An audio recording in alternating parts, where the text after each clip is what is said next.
Hello, hello, and welcome to the Borealis Experience. I'm your host, Aurora, and I'm very excited to have Josh Zepess with me today. He is an identity archaeologist, and he's just a lighthouse out there who shines his light so brightly that when you come across his videos, when you come across his website, you feel just drawn into his energy and his mission. I'm extremely excited to have him here today because I pick out heart-driven leaders, leaders who went through some stuff in the past and then were able to liberate themselves from old structures that were not serving them anymore.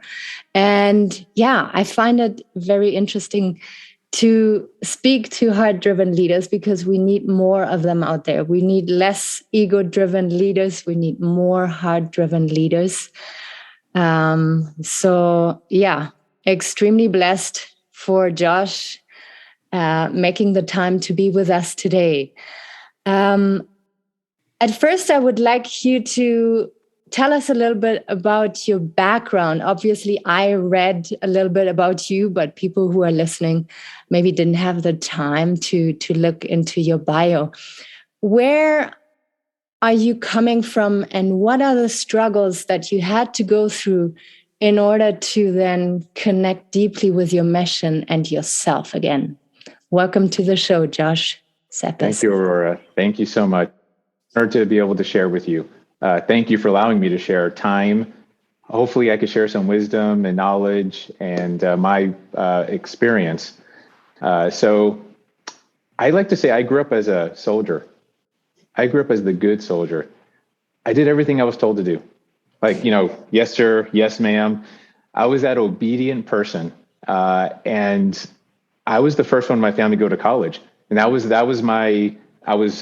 drilled into me from a young age. Josh, go to school, get good grades, go to college, get the safe, secure job, put into your 401k. All these things we're told to do. And I did them. And I thought I was successful. I thought, oh, hey, I made it. This must be what life is about. And so I spent 20 years in corporate America just being that shy, negative, skeptical, introverted engineer. And I thought that was it. And then one day, everything I thought was right wasn't so right. I just wasn't as happy as I wanted to be. I knew something was off. When you get that feeling like you almost start seeing the code in the matrix, you're seeing these glitches and like, man, I'm just not supposed to be here. I didn't have the money I wanted. I didn't have the lifestyle I wanted. And I just wasn't free. And, freedom, that honestly is my favorite F word nowadays because I had a different favorite F word in corporate America. I'll let you all guess. But now my favorite F word is freedom.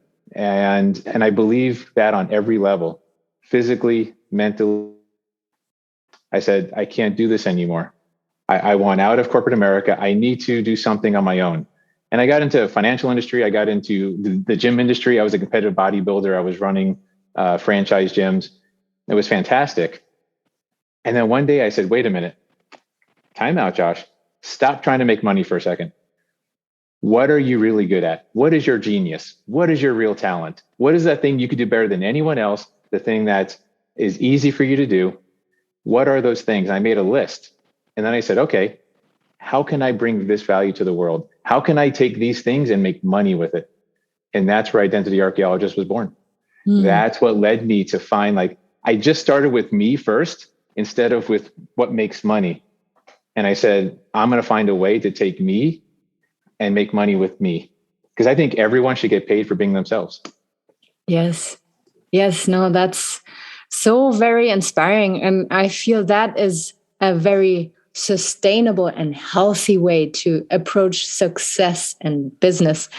Everything else that you do is to please others, to fit in. And like you say on your mission statement there, it's going to make us sick, right? Like cancer, I strongly believe, is not something that just comes out of the air. It is when you are constantly pushing against yourself and rejecting yourself and not accepting yourself. And it's a very courageous step that you took there. And I know there's a couple of people out there who try to get on a new path, but they are met with resistance, inner like doubt, self-doubt, but also from their family and you know the group of people they surround themselves. And it is very hard to keep pushing for your mission, to keep fighting for yourself when you feel all of a sudden you're threatening the sense of belonging. Did you experience that when you first started out? And how did you deal with that? You must have felt so lonely. And how did you not fall back, but you fell forward? Yes. Excellent question. And I always tell people, I say, if you're not getting resistance to something, you're going the wrong direction.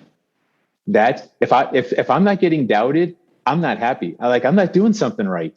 Like it's not supposed to be easy. Bruce Lee says, never pray for an easy life. Pray for the strength to endure a difficult one. Yeah. So it's not about expect life's easy, and that's okay. It's just, is the hard part worth it? Are you going, right? Everybody wants the glory, but they don't want to go through the story, right? They don't want to go through the pain, but we got to. That's how it works. People think success is over here and failure's over here. So if I'm in the middle, I just got to run towards success. Where's success, Josh? I don't want to go towards failure, but that's wrong. That's incorrect. Failure is right next to success. Failure is in between you and success. You've got to go through failure to get to success. That's the only way. So to your question, I had two kinds of people. Well, there's actually three kinds of people we're going to meet when we go and try and do something big. There's the yay sayers, I call them, which are like the cheerleaders. This is mom, this is dad, maybe this is your best friend. The ones that are like, I'm there for you, man. Whatever you need, I'm there. You can count on me. And they're really cheering you on. And then you got the naysayers. These are the ones that want to tear you down. What are you thinking about doing that for? You can't do that. You're no good at this. Keep your safe, secure job at the mall. You don't need to worry about that. Keep your head down. Stop trying to do something big. Those are the naysayers. Then you get the fence sitters in between, which are most people. They're like, I'm not going to say anything, but I'm going to see what happens. They're just kind of watching. So I say all three of these people are great. But let's talk about just the two. The naysayers you need. When you fall down, when you scrape a knee, when you're bloodied and muddied and you're on the field and you're like, I just can't anymore. You need these people to pick you up. You need that person to just listen to you or to kind of like dust the mud off and say, come on, man, come on. We can do this still. But you know what I need more? And what I needed more personally? I needed my naysayers. My naysayers are my tackling fuel. That's what I call them. They're the ones that I said, you know what? I'm never going to let them say I told you so. They were the ones that kept me going. That was honestly my true fuel. Because if you want to get me to do anything, tell me I can't do it. Get out of my way. Yeah. That simple. Yeah. What a warrior. No, this is like very, very inspiring and empowering. And yeah, to just tell people out there and also myself that just push through it. Self-doubt is normal. You know, even Joe Rogan or whoever you look up to, whoever was your mentor, they went through those stages of self-doubt as well. And sometimes we feel that successful people, they were just born that way. They have an easy life, and it's not the case. It is not the case. And we cannot just see ourselves as the victim and the others as the heroes, and we don't deserve that path. That's total BS. We all have similar chances, and we have to just see opportunity at every corner of life. Yeah, that reminds me of my favorite C word, by the way, which is courage. Yes. Courage, it's a misconception that it's the absence of fear. Like courageous people have no fear. That's not true. Courageous people are freaking afraid. They're really, really afraid. The difference is they don't let their fear stop them from moving forward. They just do it anyways. And that's so powerful. If you could develop your courage, in other words, do what you got to do, the right thing, in spite of your fear. Yeah. Nothing can stop you. Yeah. No, that's beautiful, and something that we should write down and have on our fridge to see every day, because every day we have a new opportunity to push through and not be like paralyzed by our emotions. Um, I just watched your little video about the importance, like when people ask you, what do you do in life? And the importance to know yourself and how to answer and how to ask the right questions in order to set yourself apart from others. And I feel it doesn't only apply when it comes to business. It applies like on our whole life. Like, how do you feel about yourself? How do you feel when you enter the room and join people that you never saw before? Can we dig a little deeper here when it comes to the questions that we need to ask ourselves? Yes, absolutely. So now we're getting to something called identity or self-worth. Yeah. Like I always tell people, no one's going to respect you until you respect you. Every form of respect or power or identity or self-worth starts here. So you're right. It doesn't just apply to business. It applies to our personal life. In fact, I believe that business and life should not be separate. Mm-hmm. I think you should get paid for being yourself, right? I think that we should be able to bring our humanity to our business. We should be able to be ourselves because that's our true uniqueness and that's where our power is. Now, society, they'll tell you to, no, be professional. You got to act a certain way. You got to put on a facade. You have to pretend to be perfect. Forget that crap. I'm telling you, the way business is going nowadays, that is bad advice. You got to be you because that's the one thing that can't be duplicated. Anyone can copy your business or your job. You know, someone can come in and they can put someone else in your job, in your position, but they can't replace you, right? What you bring to the table, your story, your mission, your values, your stand, the reason why you got out of bed in the morning, all those things. If you're clear on those things, there's nothing sexier than when you walk into a room knowing all that and your energy is just like people just feel it. It's kind of like when you walk into a room and people are like, I don't know what she does, but she knows what she does. And I want to find out. I need to go talk to this person. That's attractive. That's magnetically attractive. And that's what you want to be in life. To get places, you've got to love yourself. You've got to really, really take stock. And if there's something you don't like about yourself, work on changing it. Get some help. Read a book. Find a mentor. There are ways to keep improving. That's the key. Yeah.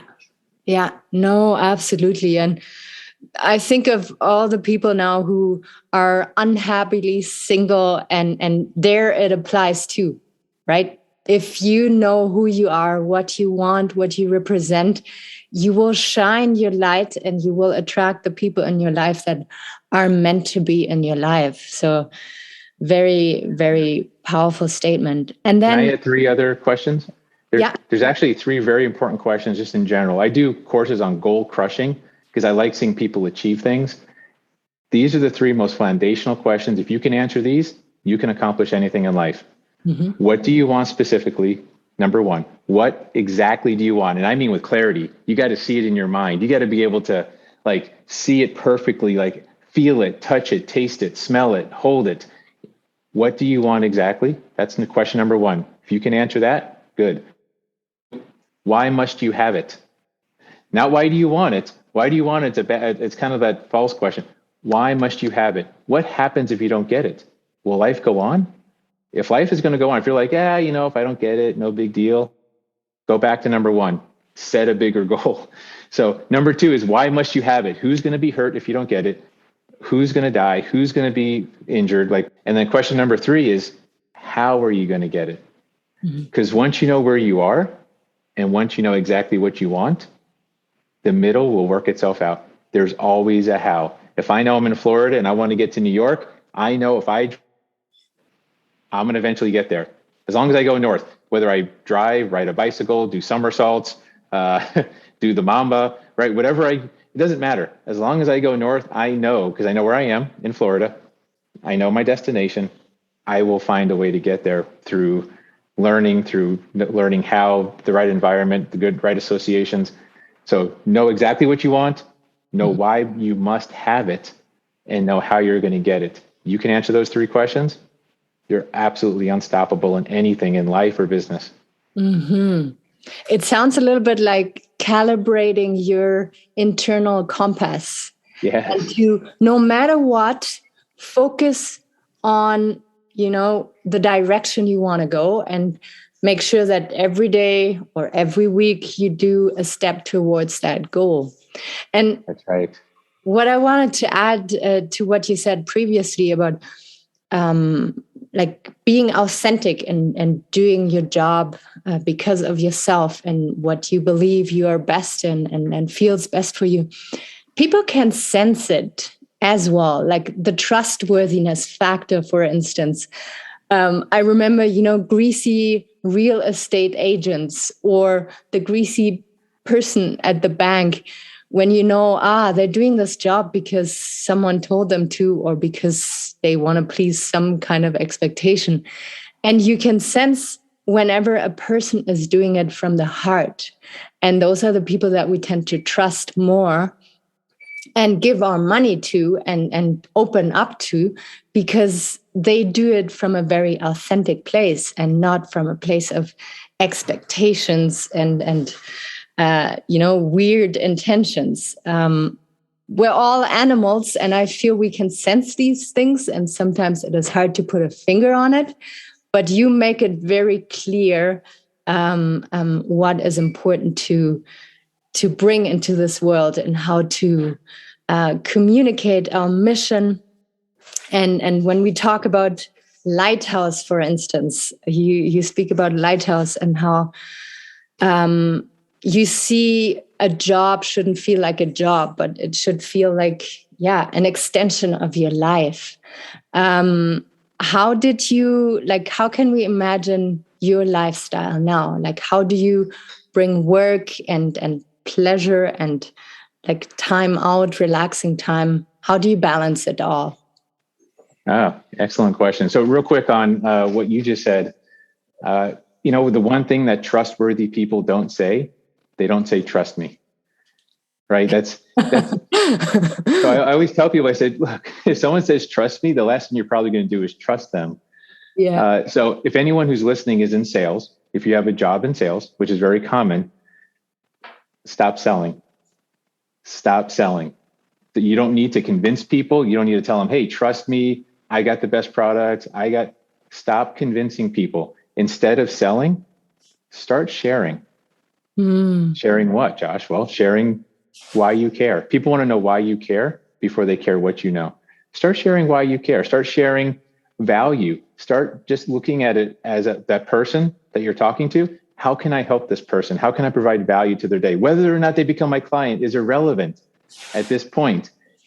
Provide some value, help them out, give them some good advice, because you're the expert, right? If you're selling something, hopefully the expert in your field or industry, and help that person out. That person will appreciate it so much, they probably will become your client. But if you go at them with, like you were saying, the slimy saleswoman kind of pitch, it's no good. It's fake, and people are sniffing that stuff out like crazy. So stop selling. Yeah. So your question was, please. No problem. It was, how do you balance everything, like the work life, the like pleasure and sports and family relationships? Yeah. Yep. Excellent. So by the way, I like doing lots of different things. So this is a great question. I run obstacle course races. In fact, I'm doing one in 7 weeks in 10,000-foot mountains of Mexico City, doing a 13-mile obstacle course. I love doing things like this. So here's what I do, because I have to train for it out of time. I do something called time blocking. I use a calendar. It's very simple. But here's the key. I schedule in my time with my clients, which I don't call work, by the way. I refuse to call what I do work. It's way too easy for me. I enjoy it too much to classify it as work. I just say time with my clients, time where I get to play. So I have my work time that are scheduled. I have time to create. I like poetry. I like writing stuff. I like articles, copywriting, time for that. And I schedule in time for fun. That's the part people miss. Because when you don't schedule in fun, if you don't say, you know what, I'm taking this 2-hour block and I'm going to watch a movie on Netflix, but I got to do all my other time blocks first, right? I got to get my work done. I have to do this. I have to do this. And I'm going to schedule in fun. The problem is if you don't schedule in fun, guess what happens? Your fun becomes a distraction to your work and you start missing your work, and then you start wasting time and nothing gets done. So the real key to time blocking is schedule it in, put it on a calendar. I use Google Calendar, put it down, time with my family from 6 p.m. to 8 p.m. But then from 8:30 to 9:30, I'm working on my book. I'm writing another couple of pages in my book, or I'm reading something for personal development. You've just got to put this stuff in and then be accountable. Just follow what you say you're going to do. Be accountable to yourself. But another whole topic, that's another challenge. Oh, I love it so much. And I love that you make it important, like leisure time, fun times are important. The playfulness, we cannot lose this. Otherwise, because it brings us back to our heart. It makes us relax. It recharges our battery. Like some people think, yeah, that's just a waste of time. Like I have to focus on my goals, and family and friends can just wait out there. And there might be phases where it's okay, but to see the big picture, it's very important to have these downtimes and to schedule them in. You're the first person who says that. It's very important, and it sounds maybe weird and not romantic, but you're basically making time for your partner or your friends, and you're fully there. You're not half distracted on your phone. You're fully there, sharing your presence like you're doing with me right now. And then after 45 minutes, we say goodbye and move on to a new task. And it's very important. I have one last question. If there was 3 things that you want the world to take with, like if we say all your books, all your videos, all your posts were deleted, what are the 3 things that you would like for people to take away from you? Ooh, wow. On the spot question. This is a good one. Yeah, take your time. There's no time pressure. So I'll give you the first one for sure. Because I get people ask me like, what's your number one piece of advice? The number one thing. And I'll just say this in general. Don't listen to broke people on how to get wealthy. Don't listen to the unhappy on how to be happy. The unsuccessful on how to be successful. You catch the drift? Yes. When you're taking advice from people, it doesn't matter how much you like them, how much you love them, how much they may care for you. Make sure they are competent, or they're at least an expert in that area. Please take advice from the right people. That doesn't mean, like, I'm sure mom loves you, right? My mom loves me, but guess what? My mom's never done. She's never run a business. So I'm not gonna say, hey mom, how do you run a business? She's still a wonderful person, but she's not the right person to ask that question. So be very, very careful that you don't confuse competence with familiarity. I see that way too often. Well, my dad says this. Well, great. In that field? Well, no, but okay. You might be getting steered wrong there. So that's the first thing. Always ask that question. Who am I following? Let's see. Oh boy. I would answer this question. If I were paid in happiness, I'll just ask it in terms of, if you're paid in happiness, so happiness is now the national currency, right? Money's gone. What would you be doing? If you had to provide value to the world, what would that be? And I would compare that to what you're currently doing now. If they're different, that's okay. Keep what you're doing now. Start working on what makes you happy, where that joy is going to come from, where that passion, that genius. I got voracious about personal development. I started reading every book I could. I was, what I believe and what I know is true. We're all born for greatness. Every single one. born for greatness. It's just that we're conditioned to fail. We're conditioned to struggle. We're taught how to lose. Isn't that crazy? We're actually taught how to lose in life. But here's the good news. If you can be taught how to lose, you can forget how to lose. You can be untaught. So my big question when I left corporate America was, wait a minute, Josh, get all these people that are so successful. What are they doing different than me? How do they think? What are they doing? I want to know. I just started diving into all kinds of nonfiction, right? All kinds of books about these people, about mindset, subconscious. And look, I'll be honest, a lot of the stuff at first was woo-woo. Like you start talking to me about, affirmations and all this stuff, I'll be like, what the heck you talking about? Remember, I'm that engineer. I'm like that skeptic. But I had to learn there was something I was missing. And I just dove in and I said, I got to find out what these people know that I don't. So I had to suppress my ego. I had to empty my cup, so to speak, and assume I don't know it all. And I had to go find some answers and be open to things I never thought possible. Opened up a whole new world. So that's a big thing I would recommend to people. Just be open and start voraciously reading anything that changes the way you think.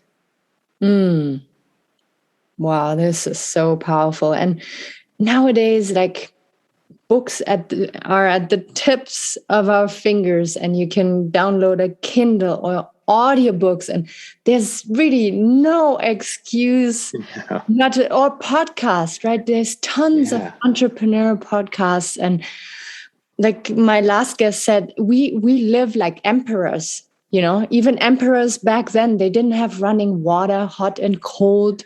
They didn't have food all the time. They didn't have all the books that we can imagine having. And there's just so much abundance and so much good content out there. And we have to be a little bit selective at times. But I really love your 3 pieces of advice and everything you said previously. I know it's going to bring a lot of value to people. It's going to make people feel hopeful and empowered. And you're very approachable. I know that our first meeting didn't take place, and right away you were open to reschedule. And of course, you're also a very humble person, I feel. And it is so important to be humble and to share with people, and then people will trust you and want to connect with you. And I learned so much with this 32 minutes here that we spent together. I'm so endlessly grateful for having connected with you, and I'm wishing you all the best and health. And we stay connected. Absolutely. And it's just a pleasure to share with everyone in the audience. Hopefully everyone got a nugget, something. And you're right. It's not all me. I'm just the messenger. I just feel part of my life is to help share this kind of information. So hopefully it's impacted people, and that's all I can ask for. Just one nugget. That's it. You don't take it all. Just take one thing and put it into action. That's all I ask. Yes. Beautiful. Thank you so much, Josh, for being here today. Yes. And you have a wonderful rest of your day. You as well. Thank you, Aurora.